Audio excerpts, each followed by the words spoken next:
Welcome to K. Keith Photographer's Digital Images Techniques and Tips for the Novice Photographer. And now, coming at you almost live from Kansas City, USA, here's your host, Ken Keith. Hi everyone, and welcome back. This is the first video for 2013, beginning the fourth year that we've been doing these, and had a lot of looks on Vimeo and YouTube, and we hope that you will continue to benefit and enjoy these brief tutorials. Special shout out hello to those in the local users group and those of you who have subscribed to us on Vimeo and YouTube or just found us by accident. Well, today we're going to talk about an evolution or a journey over the years that I've come to do, and it is about matting your digital artwork. We're going to use digital mats, and you've probably looked at other tutorials on doing this, but maybe there'll be something new here that you can take away and benefit from yourself. So most of the things that I put up on the photo blog, and we hope that if you're not watching this on the photo blog, you'll visit with us or subscribe, kkeithphoto.wordpress.com. So I like the look, obviously, when I put an image, send it to the printer or print a 13 by 19 at home, I'll take it and have it mounted and overmatted oftentimes. And I like that look, and you know that when the mats are cut, that it has either a white or sometimes a black inner core, and it's beveled, looks nice. It's sort of a traditional way of displaying your photograph with an overmat. And I wanted to get something of that look as a finishing touch for the images that I put up on the web. So I've opened up, right now we're at the time of this recording, this is the latest version of Photoshop Elements, which is Elements 11, and I've opened up a background image, which is a linen look background. It's kind of a standard that I use in many cases, and I've opened up the image that I want to digitally mat. So I'm just going to drag and drop that into the background.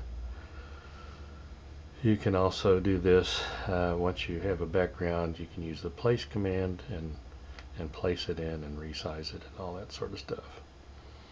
Alright, I'm going to crop it down just a bit, and then we're going to zoom in, and we'll talk about an aspect of Elements and of Photoshop in general.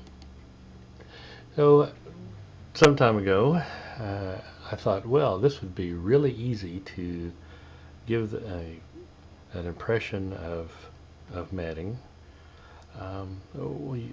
Most of the time mats aren't square cut like this. It doesn't look terribly realistic. It looks like it's what it's doing. It's just sitting on the surface of this other background rather than underneath it with the beveling that we would see if it were done for a live photo.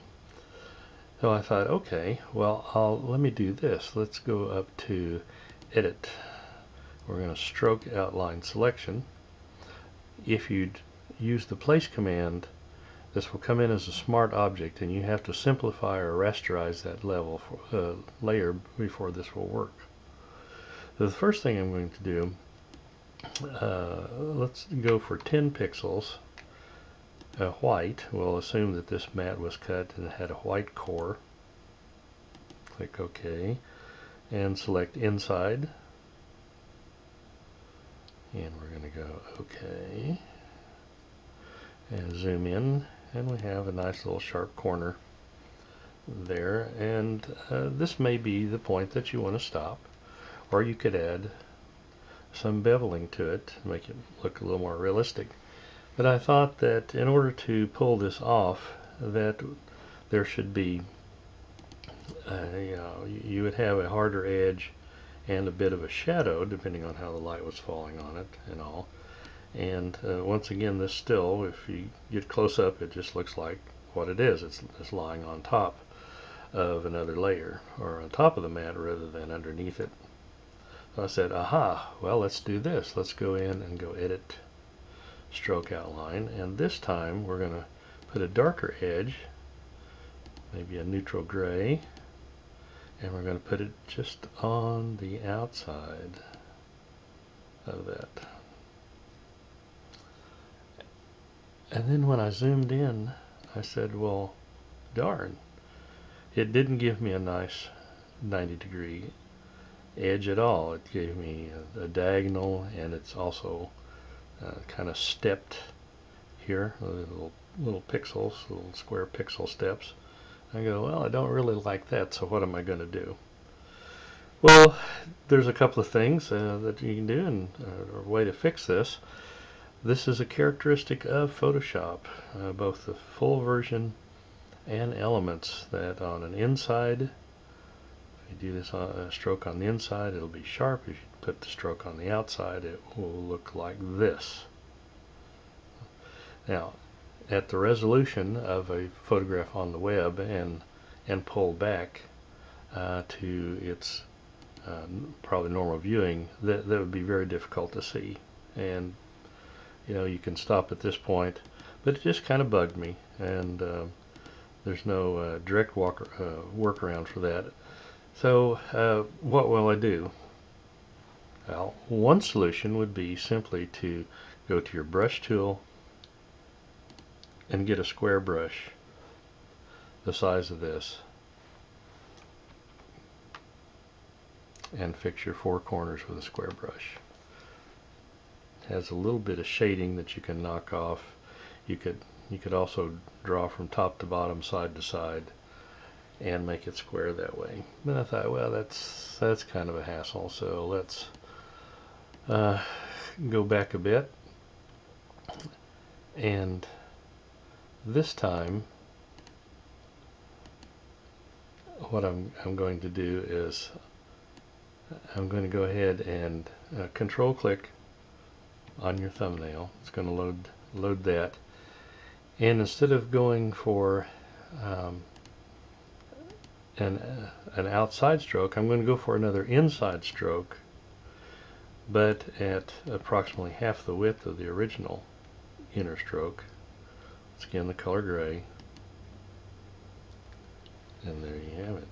Control V. Now you have two sharp corners, and if you'd like, you can go now over into the effects and use a simple sharp inner, double click that, and then you have to make just a little bit of adjustment here. We're going to bring the bevel down,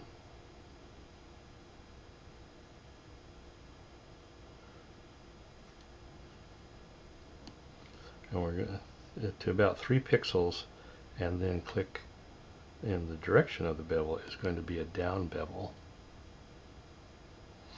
Okay. Now once we back out of that, from a distance you can't tell much difference, but as you zoom in, you have the appearance now of a beveled and cut matte, a little bit of the white edge and of the harder edge with a little bit of shadow, and you see it, the shadow, I don't know how well you can see it on this, but it has a gradation of shadows to it, so it actually gives the impression, you see it's much darker here, lighter here, there's light along the bottom, it's light there, gets a little darker across the top, so this would be like having a top-down light where you have a little bit harder edge there than you do on in some other areas. So I think this is a nice fix, rather than using the brush or leaving it alone. It's just one of those things that just kind of bugged me, but I just really like now those corners to be both of them to be very sharp 90-degree corners. Now there is another way to do this, and we'll share that with you now. I'm going to revert out of here, and I'm just going to go to the image itself, and I'm going to go ahead and unlock this background. And then back to Edit, Stroke Outline Selection. We'll put an inside white stroke. And click OK. Now you might want to be a little careful if you have some really important detail near the edges. Obviously this takes up a bit of real estate, but your stroke can be very small. So then instead of trying to do this as another stroke, I'm going to go up to Image, Resize, and Canvas Size. And I'm going to change this now to pixels. And I'm going to add about a 5 pixel extension to this, relative checked, and the anchor will be in the center, so it's applied evenly on all sides. But here's the trick on this one. Your canvas extension color is grayed out. You have a choice here with a drop down, but you notice that is inactive and it's kind of grayed out. So what you have to do is you have to, when you go to this, you go back up to your layer. I'm going to cancel that a moment. Go back up to your layer, and you're going to say flatten image. I know that seems a little strange, but we're flattening the image. We're unlocking the layer, and we're going to go back to Image, Resize, Canvas Size. Excuse me, hold on just a moment. Cancel that. I've got to flatten that image one more time. Leave it locked. Okay, Image, Resize, Canvas Size. Now you can choose your color here. I'm going to go back here to Pixels, so we can see it good. We're going to put a 10 pixel extension, relative, center anchor, and maybe to make it look like our other one, we're going to use gray and click OK. Now, I've got a gray background here, so I'm going to change that to a black background, and I'm going to zoom in, and now you have two sharp corners, right angles, and then you can go ahead and apply your bevels to that, and that makes a very nice faux matting for your images. One thing I might mention, if you are a user of the big version of Photoshop, and that would be any of them. Say you have an image now and you want to drag and drop it in, and I'm going to zoom up a bit, and you'd like to put your name in here, or maybe the title of your image. So you're in, you go to your text tool, Libre 48 point, gray, and then we put the title of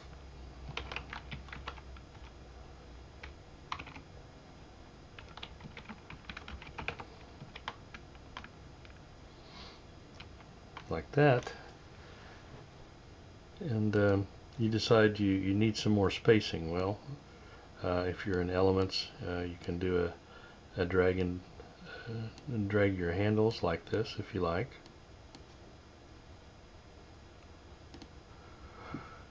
And if not, you can, that increases everything, of course, or you can add spacing with your space bar.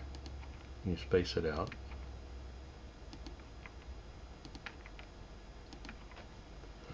In that manner. If you're working in the regular version of Photoshop, any of the versions from 6 on back, you can highlight your text. And then once you do that, you can hold down the Alt key and then use your arrow keys to compress or expand the spacing between the letters. But does it work in Elements? No, sorry, it does not. So those are a few things that I wanted to share with you about matting your images for display on the web, or you could print them out. But if you print them out and you try to use the outer stroke and the inner stroke, you can see that it's going to be very obvious when you have an enlargement that the outer stroke is not a sharp 90-degree angle there. It has a diagonal pixelation or stepping effect. So you don't want to see that. So feel free to use one of these techniques. Hope you've enjoyed it. That you have a great 2013. We'll be back. Keep shooting out there and take care. Bye bye.